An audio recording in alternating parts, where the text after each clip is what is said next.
30-second warning. Come on down to your seats. We're going to be starting here in 30 seconds.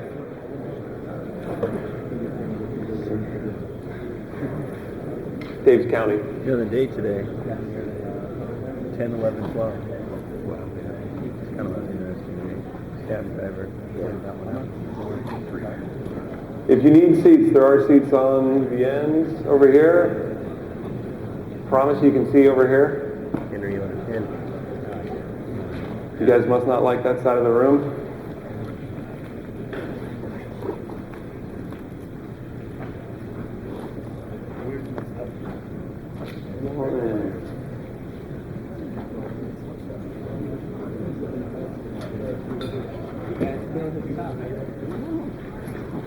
Dave, is that 30 seconds? Welcome everybody to the 4th Biennial World Golf Fitness Summit. You guys excited to begin? Woo! That was pretty weak. Come on, louder now. Yeah, all right. My name is Greg Rose, and on behalf of everybody involved in this conference, we want to thank you very much for coming and spending 3 days. This is our favorite 3 days every 2 years. Like I said, this is our 4th biennial conference. This started in 2006 with literally 150 attendees. It's amazing to see where this has grown to. Could not be more excited. I believe that we have over 650 attendees from 25 countries. We have over 40 speakers from 7 different countries. And believe it or not, we had over 200 YouTube submissions for potential speakers. All of you that wanted to present, and we have 12 people that were selected from our panel of experts to be presenting here, which is, we are very, very excited, to say the least. I want to go over some of the quick schedule changes, some of the announcements, and we're going to get right to the speakers. I want to give them as much time as they have. First and foremost, I want to introduce our co-MCs for the next 2 days, Dave Phillips and Lance Gill. Once again. I will be your MC today. Lance will be taking care of ceremonies tomorrow, and Dave's going to back clean up on Saturday. Just so you can see how the rooms are laid out. Today in the morning, we're all together. Tomorrow in the morning, we're all together. On Saturday, we're all together in the morning. After lunch, we are going to take these walls. This wall is going to close. This wall is going to close. And we have one breakout room, another breakout room. We have 3 rooms. That's going to be the hardest part of this conference. You're going to have to pick who you want to see. Feel free. You can jump from room to room if you want. To get into these breakout rooms, these walls are going to be closed. You have to go around the halls, around the outsides. We have signs posted. This is the, remind me, the blue room? That's the blue room. This is the red room, and that's the green room. So if you see the green sign, it's going to be talking about the speakers in that room. You see the blue sign in that room, the red one in this room. I'll be making announcements before we break for lunch on who's in each of these rooms so it can help you decide. The conference, we had our theme of the conference is practical applications. So our speakers are going to try and give you something that you can do tomorrow. I always say if you go to a conference and you learn one thing that changes what you do tomorrow, it was worth coming. Hopefully you're going to get over 40 of those over the next 3 days. Now, we had one of our original advisory board members that we lost last year. So we wanted to dedicate this summit in his memory, and that's Ramsey McMaster. I don't know, how many people knew Ramsey here? If you look around, look how many hands are up. This is somebody who I believe that was a leader in this industry. And you are going to be hearing a lot about Ramsey from some of the speakers, and you're going to be hearing about him at some of the other breakouts or the breaks throughout this conference. I just wanted to point that out to you in case you hadn't heard that we're dedicating it to him. I hope by the end of this conference, those of you who never met Ramsey will get to know him a little bit better and a little bit more about his legend. So give me a round of applause for Ramsey McMaster.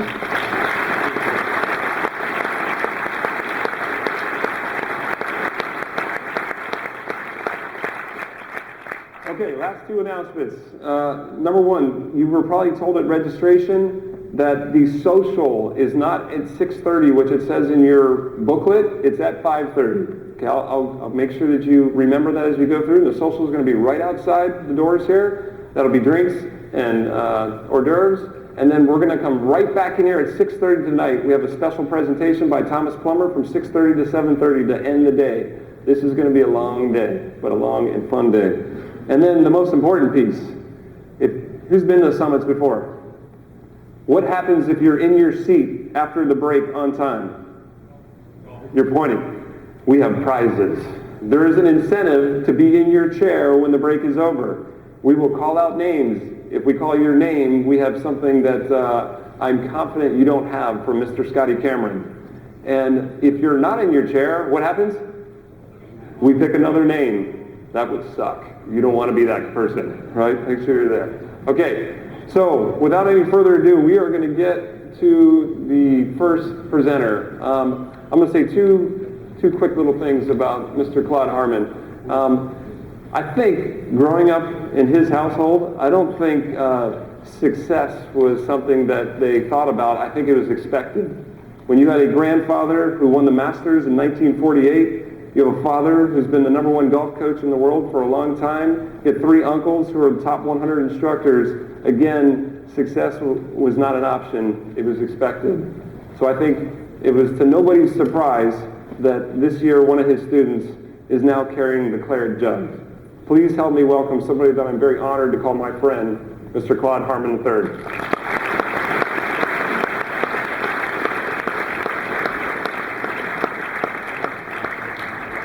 Thank you. Obviously, I didn't submit a YouTube audition tape. One of the great perks of having a father like mine is I'm always the second choice, so they didn't want me, they wanted my dad, but he told Greg no. It's a great honor to speak to everybody here at the conference. TPI has been a great part of my training and my life, and it really means a lot to me to stand on this stage and talk to all of you. I wanted to talk to you today about a topic that I like to talk about. It's called learning to adapt. I was born 1969, and I was told 2 weeks after I was born, I was in a station wagon with wood panels on the side, and I went to the Western Open. So my dad was playing the tour back then. I've been on tour basically my whole life, and I just wanted to share with you today some of the things that I've learned from being on tour and having the opportunity and being lucky enough to work with some of the best players in the world. As Greg mentioned, I'm a 3rd-generation golf instructor. I wasn't going to be a lawyer or a doctor coming from my family. I started doing all the TPI certifications, I think, in 2006. I went to the first biomechanics class in 2007. I think that's probably the only reason I passed it, because we didn't really know what we were doing, and we really didn't know how the test was supposed to be run. I've been very lucky to travel all over the world. I've taught golf on 5 continents, and I've worked in about 20 different countries, so that's been a big part of my life and a big part of my training. For the last 14 years, I've been the director of instruction for the Butch Harmon School of Golf. We have locations in Las Vegas, Dubai, Macau, and we just opened up a new one in South Florida, just north of Jupiter. I ran our golf school in Las Vegas. I was in Dubai for 3 years, and we just opened up a golf school in just north of Jupiter at a club called the Floridian.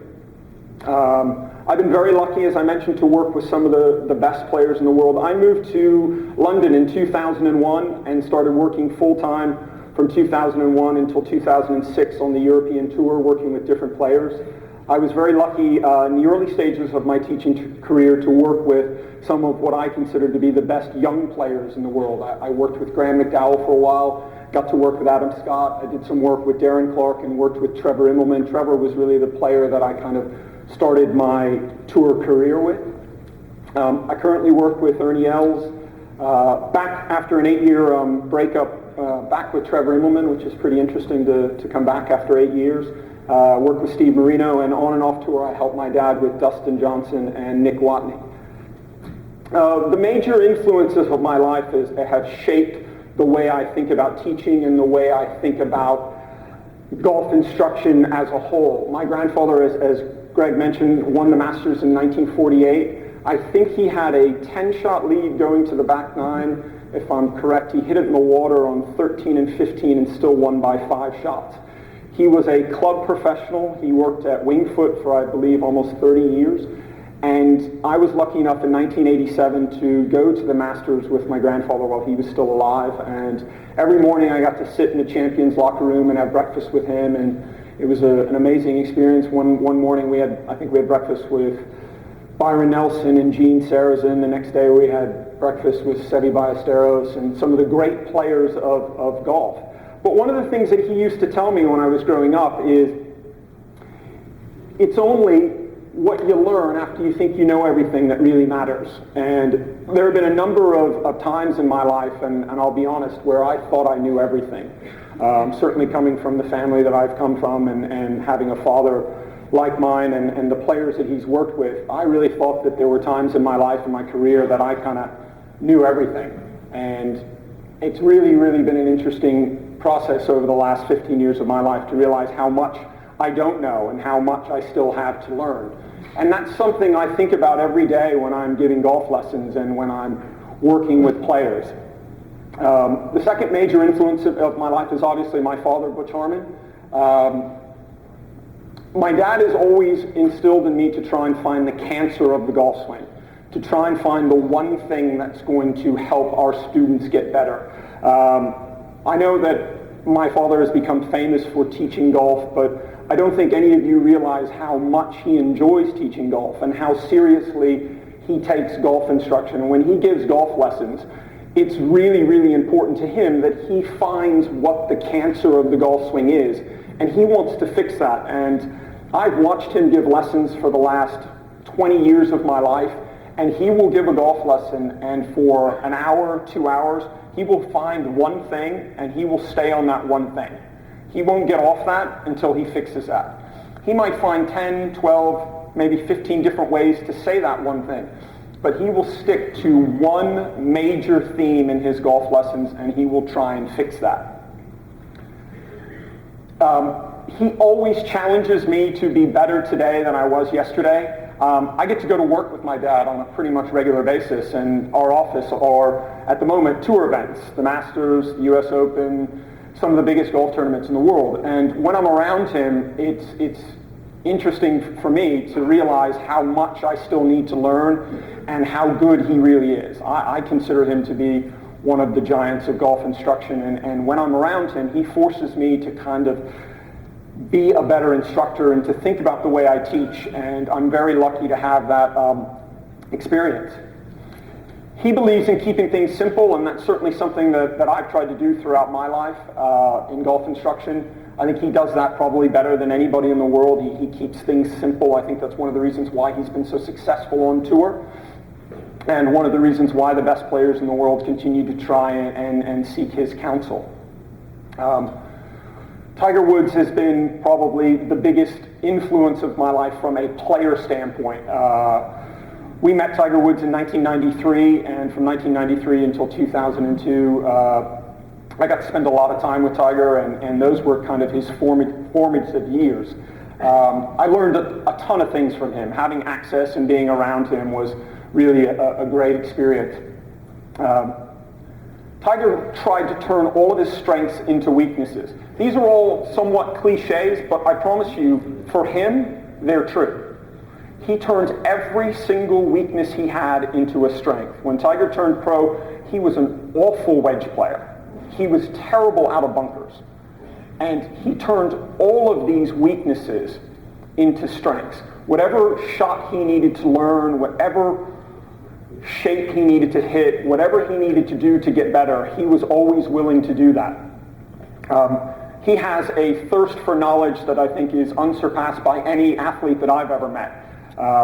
He will try and learn as much as he can from as many different people as he possibly can. And I also realize the main thing from Tiger is there is no finish line.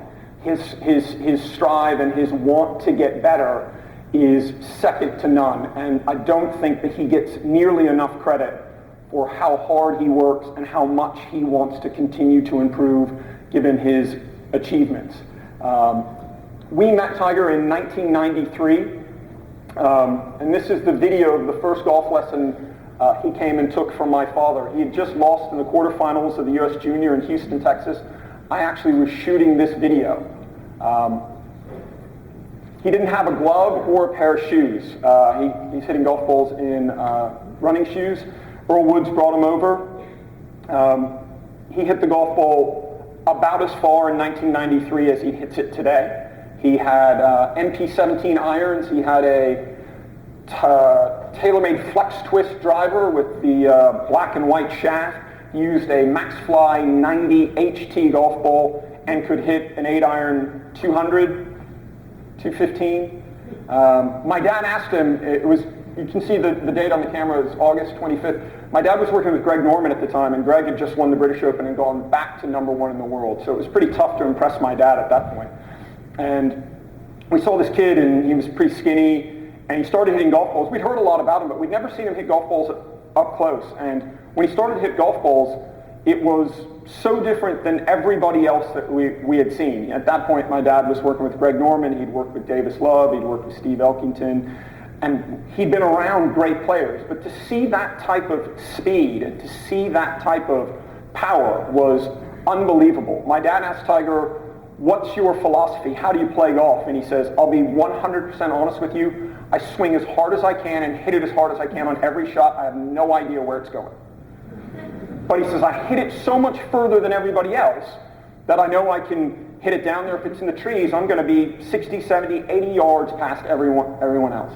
And it was an amazing process because my dad kind of asked him to hit a series of shots. What do you do when you hit a ball to a back right pin? What do you do if the wind's off the left and you hit it high and you hit it low? And at 16 years old, every question that he asked, my dad asked Tiger, he answered truthfully. I'd say 80% of the questions my dad asked him, Tiger said, I can't hit that shot. I don't know how to hit that shot. I don't have that shot. But he said something that I'll always remember. He said, "But if you show me how to hit that shot and teach me how to do it, I'll try it and I'll figure it out." He was very tall, very skinny, didn't look like the athlete that he is now. But seeing that, after the lesson, Earl came in and we kind of talked and he left, and I said to my dad, "What do you think?" And my father said, "I don't know if I'll have the opportunity, but if I get a chance to work with this kid, I know that I can make him the greatest golfer anyone's ever seen, because he has all of the natural tools that players need. And he had such power and such length and such creativity, and he could just do anything that you asked him to do." This is 2002 or 2001 at St. Andrews. We walked to practice, I believe this is on Wednesday. And the evolution from 1993 until 2002 of where Tiger was versus what he became. I don't know if any of you have been to St. Andrews, but the driving range during tour events is about the size of this stage. It's tough to get on there. And when he walked onto the driving range, nobody wanted to hit golf balls next to him. He had about 3 open spots on either side. And nobody wanted to hit golf balls next to him, and I'd say about 60% of the people on the driving range were actually watching him hit golf balls. It really was an amazing experience. This is the 17th hole, and he wanted me to film his golf swing from behind. And at that time, he and my dad were working on trying to get the golf club in a wider position, and he wanted to see where his right elbow was on his downswing. So I filmed this, and we looked at it, and he watched it 3 or 4 times, and they were working on trying to make sure that his right elbow kept some space so the club didn't get trapped behind him. And he watched it for 3 or 4 times. He said, "Just run it back and forth," and we watched it, and we watched it, and he looked at it, and he said, "You know, if I can get my downswing in that position, I can make bad golf swings." And he started walking to the putting green, and I'm standing there going, "The hell does that mean? Make bad golf swings?" So I walked up next to him, and we're walking up to the putting green, and I said, "What do you mean by making bad golf swings?" And he said, "Well, I'm going to make bad golf swings. I make bad golf swings every single round. There's going to be days where my timing gets off. There's going to be days where I just don't have it. There's going to be days where I just don't feel right with my golf swing. But if my club and my arms and my body get into that position, I can get away with hitting a bad shot." It's always something that has stuck with me, and it's something that I've tried to incorporate in working with tour players. The other huge influence on my career, since about 2004, the Titleist Performance Institute has had a massive effect on my life and the way I think about golf. I actually went in 2004 to San Diego and met Greg and Dave. And when you come from a family like mine and have a father like mine who can be a bit tough on you and can be somewhat crazy at times, I can play golf both left and right-handed. So I had no idea which way to play. I could hit a good left-handed, I could hit a good right-handed. And I actually went to TPI in 2004 and asked Greg and Dave to hook me up to 3D and tell me which way I should play golf. They said, when I was warming up, they said it was going to be right-handed, but the 3D data said left-handed. I learned that data collection is a huge part of what we now do as golf instructors and fitness professionals and medical professionals, and it really has shaped my life. So much so that when I moved to Dubai to open up our new golf school in 2008, I delayed construction by 7 months on a 3,000 square foot building and added 2,000 square feet and put a gym and a 3D studio because Greg and Dave told me that's what we needed to do. So our owners didn't like it, but Greg and Dave were really happy about it. They liked that we did that. I'm good at spending people's money, and Greg, when you go out to TPI, that's kind of the kingdom, and you look at that and we all kind of marvel at that. So on the last two projects when we've had the opportunity to build things, I've always thought about Greg and Dave because Greg's philosophy is, just build a 3D system. Just build a new studio and do this and do that. So we've tried to do that as much as possible. But I think what Greg and Dave has done and the system that they've designed for all of us as golf instructors, specifically as a golf instructor, has been an amazing tool for all of us to have a better understanding as to how to develop players. What I see on tour on a regular basis is the exact opposite of what I see when I'm not on tour, working with the average golfer. The characteristics that I see on tour is that the players tend to have talent, they tend to have great feel, they tend to have unbelievable lower body stability, they have great club control, they have a decent or great 3D sequence, they have power, they have great short games, they're creative. I think they tend to fall into two categories on tour. They're either an overachiever or an underachiever. They tend to be very driven, and they tend to have a lot of self-confidence. This is the opposite of what I see every day when I teach the average golfer. I don't see these characteristics in the average golfer, and I think that's one of the reasons why the average golfer struggles, is because they don't come to us as for golf lessons with this set of characteristics. So what I've tried to do over the last 15 years of my life and my career is look at what I'm lucky enough to see on a weekly basis on tour, and how do I adapt that to working with the average golfer. So the question that I always ask myself in golf lessons is, can I adapt to what I'm going to see in a golf lesson? And these are the questions that I ask myself on a daily basis. I always want to know, I ask myself, what does the player need? I think that I see too many people now in golf instruction, specifically young instructors, that are trying to tell the player what they need. I want to know from the player, what is it that they need? And I think that's really important, is getting and gaining an understanding of what the player you're working with needs. There is a ton of information out there at the moment. TrackMan, 3D, force plates, all of that information. The constant battle I think that we all are fighting at the moment is feel and working on movement patterns versus data and information. Coming from my background with my father, how much is too much? Every time I'm around my dad, he always tells me that I'm too technical, that I'm giving too much information, and that I need to simplify my lessons. And so by simplifying my lessons, he always tells me that the student is going to gain more. And one of the things that my dad always tells me is, quit trying to impress your students with how much information you have. They don't need to know how smart you think you are. He tries to have them be very, very simple. I think when you work on tour and you're lucky enough to work with the best players in the world, I take that very seriously, and I'm always asking myself, whether I'm working with the tour player or the average golfer, is can I build a swing or a motion that can hold up under pressure? And that's something I think the medical professionals and the trainers in the room, they need to be in on this as well. You've got to have a golf swing and a movement pattern that can hold up under pressure. And I think it's very important to understand that everything that you're going to ask your student to do in a golf swing that takes under 2 seconds, there's probably over 600 different muscles that are moving.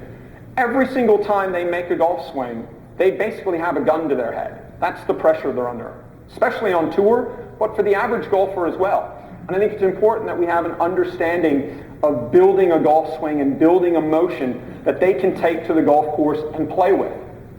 I think it's very important now as a golf instructor to be able to build a team of people around you and to be able to check your ego at the door. I currently work with 5 tour players.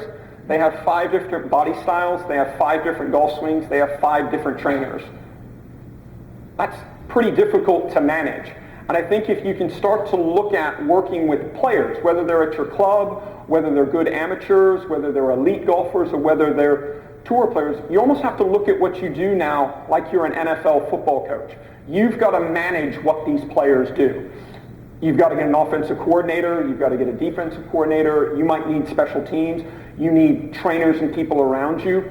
And I think it's really important that you're able to let go of your control with your players.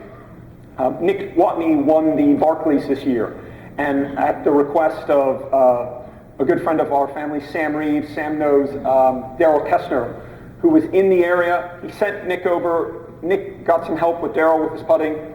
He won the tournament. Daryl got a ton of credit. I had a lot of people were saying to my dad, look, are you upset that Daryl is kind of getting the credit for working with Nick? We don't care.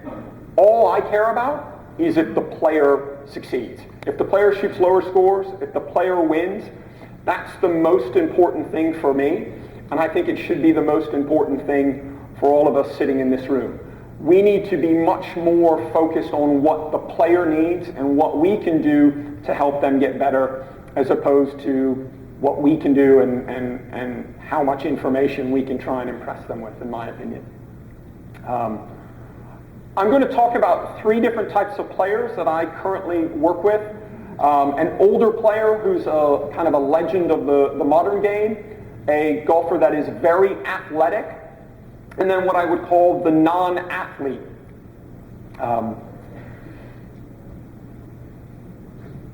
I started working with Ernie Els in 2010. When I started working with Ernie, he had won 3 majors. He'd won 18 tour events, and he'd won close to $50 million. I don't really teach Ernie that much. I'm a second eyes and ears for Ernie. We work on a tremendous amount of basics.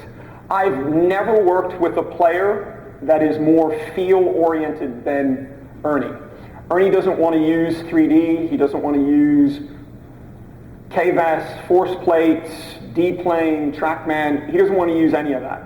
He wants to look at his golf swing on video. He wants to look at it 5 or 6 times, and he will immediately say, all right, let me go hit another ball. He'll make 2 or 3 swings.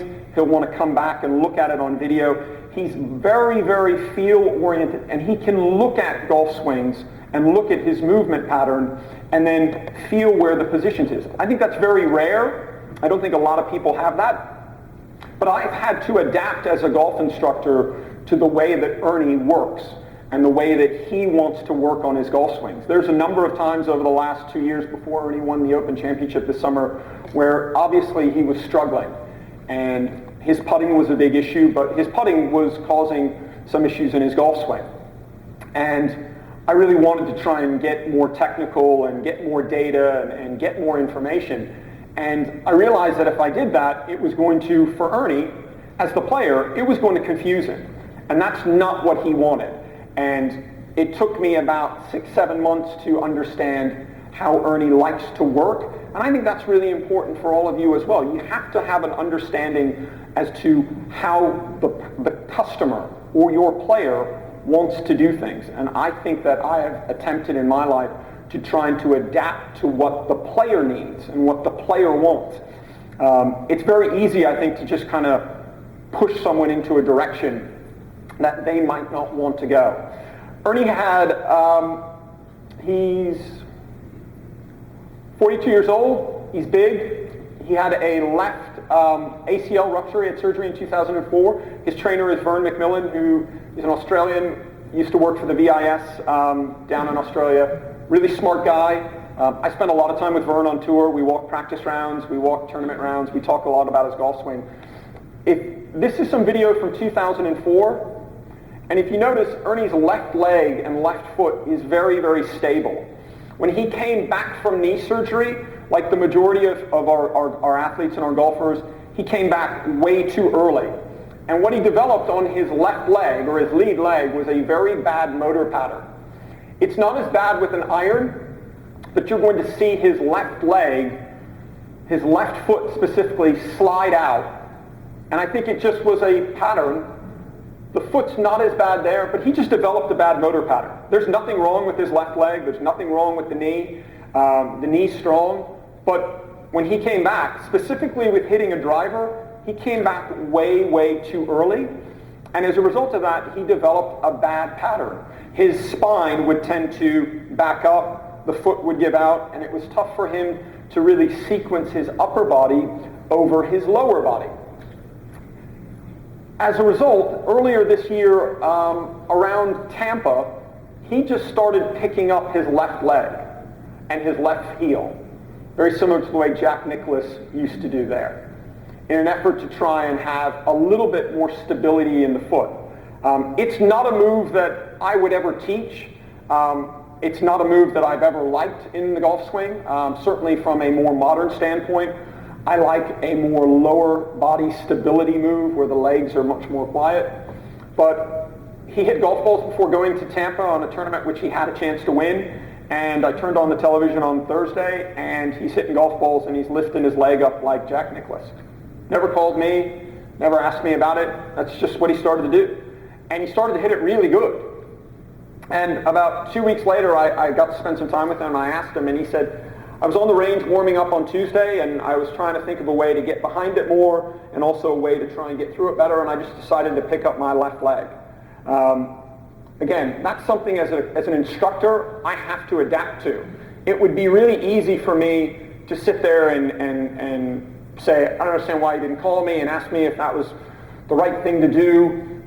For him, it made sense. It helped him get a sensation of getting more behind the golf ball, and it helped him get a sensation of getting more on top of the golf ball. Obviously, with the driver, his foot moves a lot more, and you're going to see a lot more of the foot sliding out of the way and an unstable pattern in that position. It can really cause, when he gets off, when he does it a lot, it can really cause quick hooks with the driver, a lot of golf balls going to the right. And Ernie talks so much about feel. Ernie talks, when we work, he talks about pressure and putting pressure on the golf ball. And everything for him is how solid the contact is. He doesn't talk about the mechanics of his golf swing. He relates everything back to how hard and how solid he is hitting the golf ball, which again has been something that I've had to really get my head around and adapt to, because I spend a lot of time, as we all do as golf instructors, working on backswing positions, working on movement patterns. For Ernie, it's all about how hard and how solid he hits the golf ball. So when the foot moves around, it doesn't let him pressurize, as he calls, the golf ball. What I have tried to do in the past is hold his left foot down. And although that helps a little bit, the foot doesn't move as much. He sometimes can get that feeling. It helps his body sequence a little better, helps his golf swing sequence a little better, but he'll do it for about 2 swings, and that's it. I'll sit in a golf lesson, and I'll actually want to sit there and have his foot down for 10, 12, 15 swings. He doesn't want any of that. He wants to do it, show me what to do, show me how to feel it, I'll go do it myself. And again, that's something I struggle with, because when he's struggling, and his foot's moving around a lot, all I want to do is just go over and try and do something to put his foot back on the ground, to help him feel that stability. When I do it, he can feel it, but the ball never goes anywhere. It goes sideways. It looks better on camera, and it achieves exactly what I want him to do, and he can't make contact. Anytime I put any sort of restrictions on his body and his movement pattern and try and get the foot into a better position, it'll look great on film, and the golf ball will go sideways. So again, I learned early on that I'll do it 1 or 2 times, and then I'll get off that. And I spend a lot of time talking to his trainer, Vern, about things that they can do in the gym and movement patterns and exercises that they can do in their workouts to try and get him to be more stable with his lower body. Ernie has a reputation of, I guess, partying a little bit too hard at times. But he does work incredibly hard. He is unbelievably strong. Not in the way that Tiger Woods or some of the modern golfers, the Adam Scotts of the world, are strong. But he is unbelievably strong and can hit the golf ball really, really hard. But anytime we put any restrictions to his movement, it really, really shuts down his ability to hit the golf ball. We work, as I mentioned earlier, we work on a ton of basics. We don't try and make this thing technical.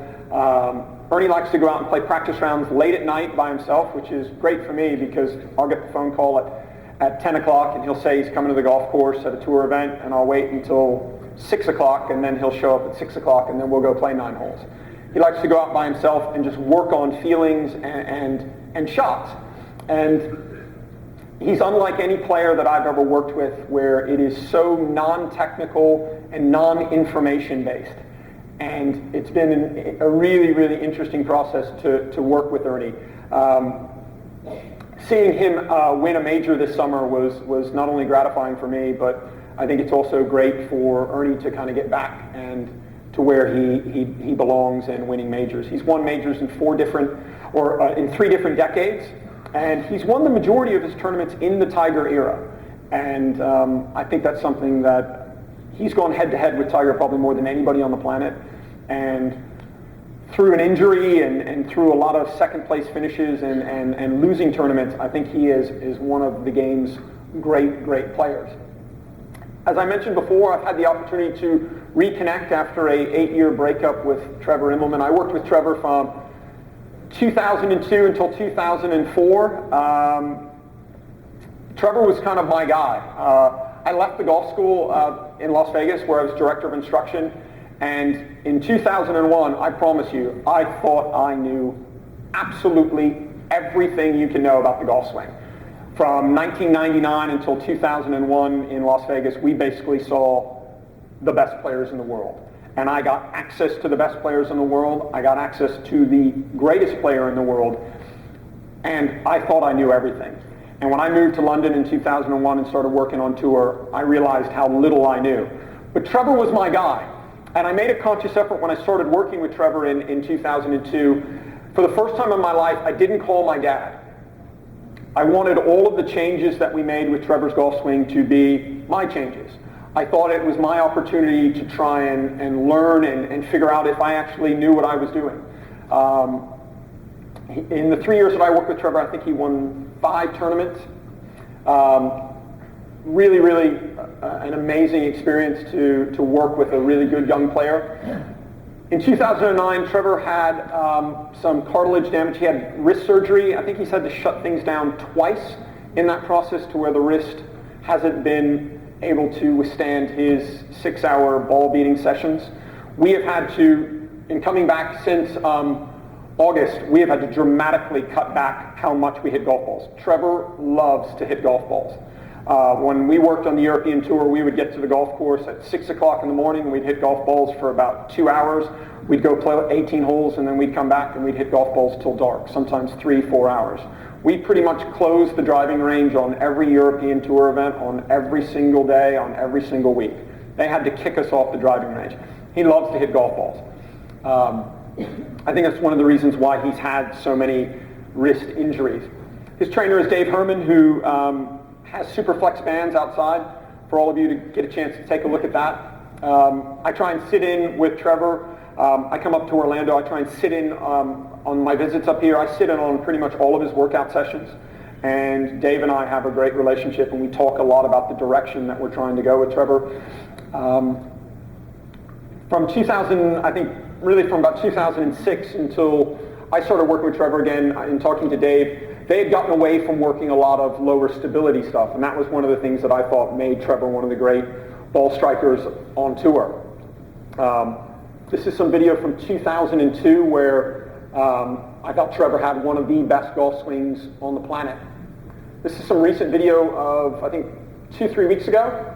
A very athletic golf swing, very much an athlete, very strong lower body, a very, very solid golf swing. I don't think you'll find many people that swing the golf club better than Trevor. Unfortunately, an example of how information can be bad for a player, Trevor got on TrackMan and found out that his launch conditions with his driver, at one point he was 7 degrees down hitting a driver. And in the last 5 years, that has absolutely destroyed his confidence and his ability to go out and play golf. He spends, up until I started working with him, he would spend the bulk of his time trying to get the golf ball in the air, trying to play the golf ball more forward, doing everything he could do to try to change his launch conditions, to try and change his angle of attack with the driver. And it has really, really affected his career. And I think it's been one of the most detrimental things that's happened to Trevor other than his injuries. It's killed his confidence.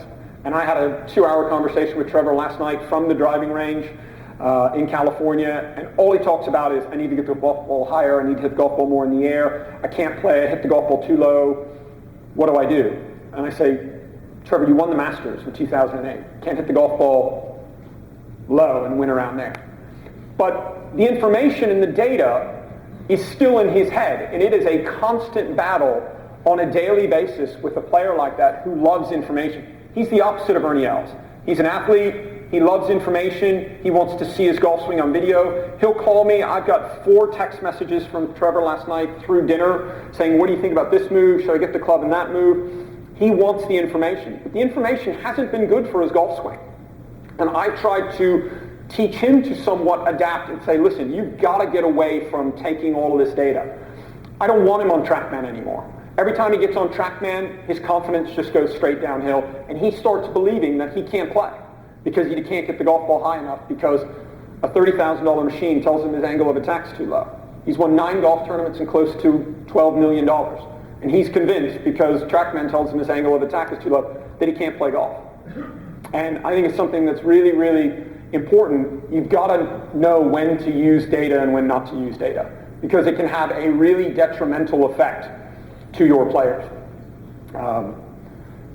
We've tried very much to try and stabilize Trevor's lower body and get his legs to not move around, and then get him to work much more onto the golf ball. And in working with his trainer, Dave Herman, we're really trying to get him to move better. He had kind of gotten away from moving and tried to use a lot of his hands and try to use the golf club to get the golf ball in the air. And the times that I worked with Trevor in the early part of 2002 to 2004, he was easily one of the best iron players on tour and was a great driver of the golf ball. I just think he's got it into his head that he needs to change the way he hits the golf ball. I'm not a numbers guy. I'm much more of a body guy and a dynamic movement guy. I want bodies that and movement patterns that look like this. If I see a player, and if I can help a player get their body into this type of position and use the ground. The great players that I've seen over the last 20 years, they use the floor. They use the ground for stability. Every good player that I've talked to and watched my father work with over the last, I'd say, 10 to 20 years, have come to my dad or myself, and they've all wanted us to try and get their hands out of the golf swing because they have good hands. They can control the golf club. And I think it's important that we try and get players to work on their lower body and get a much more solid body movement. And I think Trevor, as an athlete and a really good player, does that really well. I spend a lot of time working with him on the way his body moves.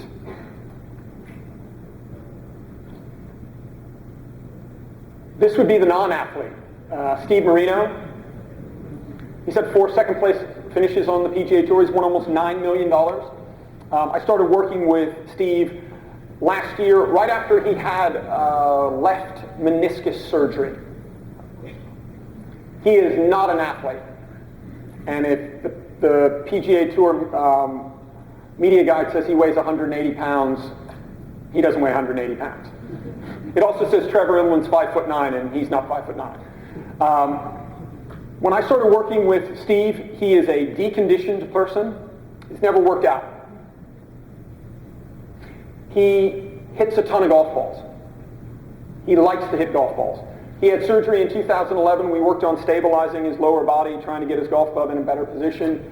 He got avascular necrosis on his legs. He played 3 tournaments this year, had to take a major medical, shut everything down for 4 months, came back at Memorial, played 2 tournaments, couldn't walk, and just recently, about 7 weeks ago, had stem cell injection for his legs, for his knee.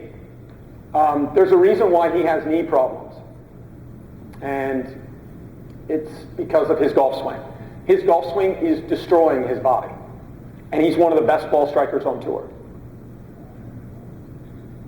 That is not a lower body position that is going to help him as a player. It's worse with a driver.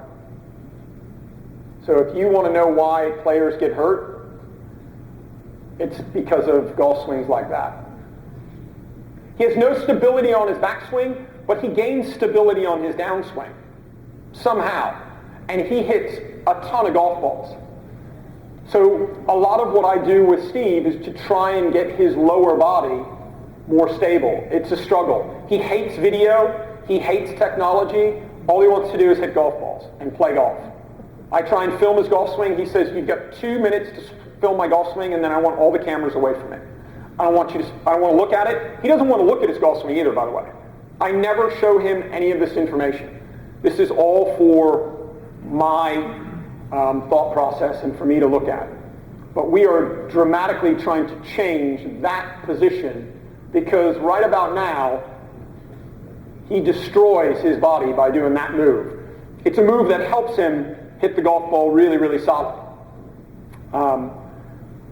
Those are the type of players that I work with, and I think everybody works with players like that. And you have different types of bodies, you have different types of movement patterns, and I think you have to look at the category of player that you've got and the way that you teach them, and you have to adapt to what the player does. That's one of the things that I try and do on a regular basis, and I think it's something that all of you should think about doing with your players as well. I want to say something about Ramsey McMaster. I was lucky enough, believe it or not, to get on Ramsey's list of people to call. And for those of us that know Ramsey, if you were on his list of people to call, you could expect to call about once a month. And it would always be when you were getting on an airplane and putting your stuff into the overhead bin. It would always be when you were sitting down having dinner with your family.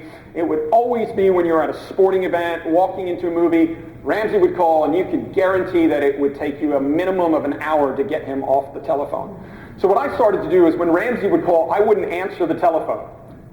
I would screen Ramsey's calls, and then I'd call him back. And I'd always call him back when I was getting on an airplane or going to a movie and say, hey, Ramsey, I saw that you called the other day. And he'd try and talk, and I'd try and shut him down.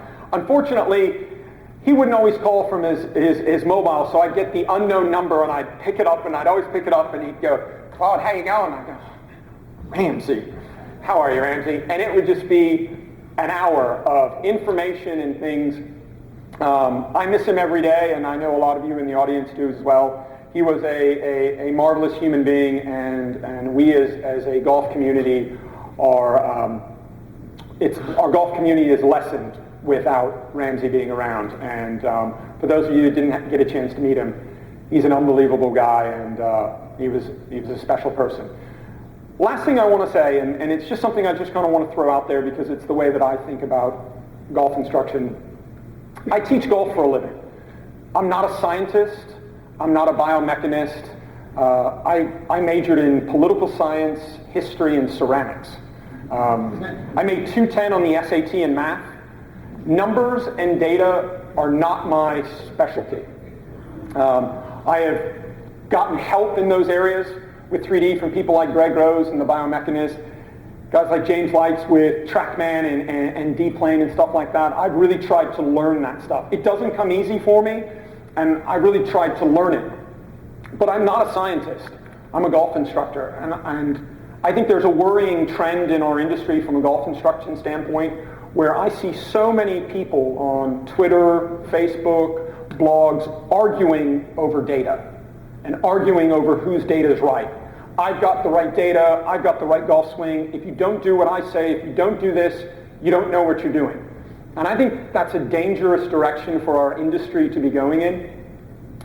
When Bubba Watson won the Masters this year with a golf swing that has zero golf instruction, a lower body stability pattern that is all over the place, I didn't see one player on tour with a great looking golf swing saying that he doesn't know what he's doing, that he needs to take golf lessons. Never saw Adam Scott say that Bubba Watson has no idea what he's doing and he should take golf lessons. Tour players don't call out other tour players. They support their own. And if you're lucky enough, as I am, to spend time on tour, I consider it a privilege. And I think if you're going to spend time on social media and blogs and Facebook telling the world that you're right and everybody else is wrong, I think that's great if you want to do that.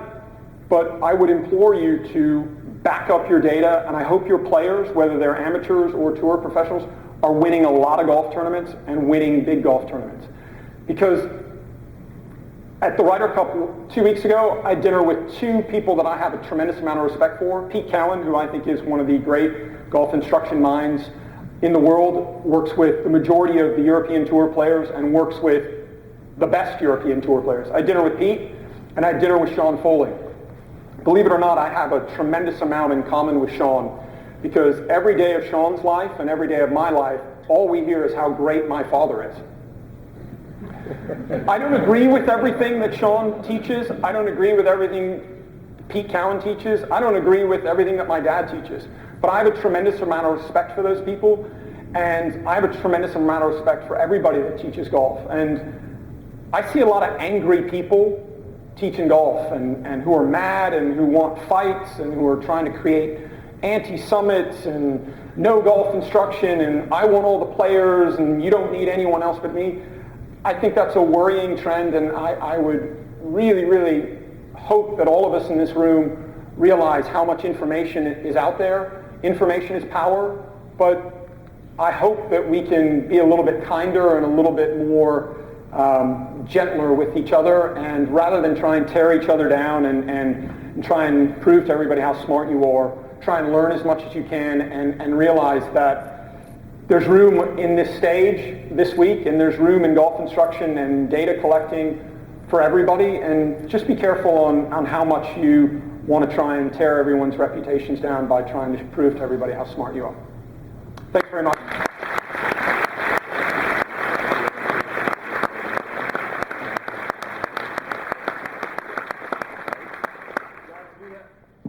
We have about 6 minutes if anybody'd like to ask questions. We've got Lance and Dave have microphones. Please raise your hand. I'll point you out. We got one back here. Dave.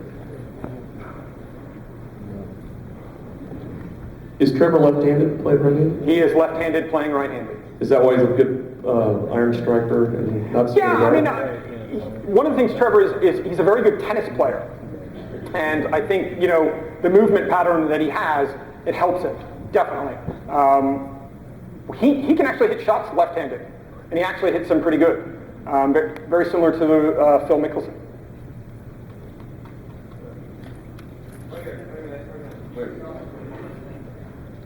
What do you think?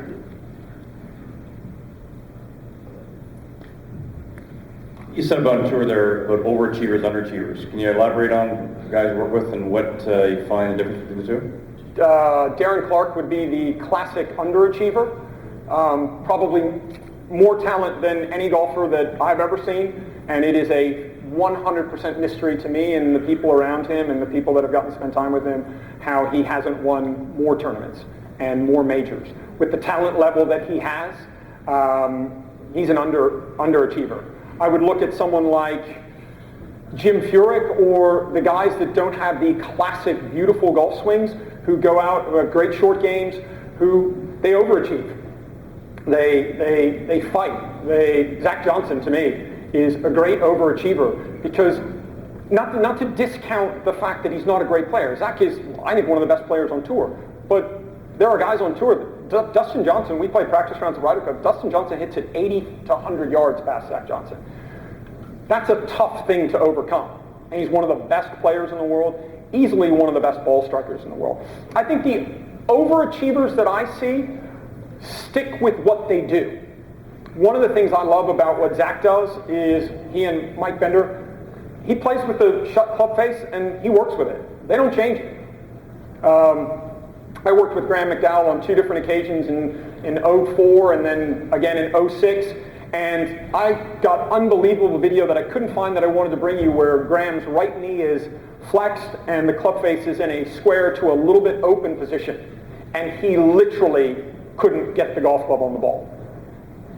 Another great example of a guy who just has a motion and sticks with it. And that would be, for me, the category of the overachievers, for me, are guys that find a way to get it done and just grind it out and do it. Yeah. Just very quickly, back to Trevor. You said he plays tennis. Just interested, I'm assuming he plays left-handed tennis? He does. Double-handed backhand? Yes. Okay. Actually, we still got time for another one. We got one more? Anybody? Okay, thank Claude again for me then, everybody. Okay, appreciate it, Claude.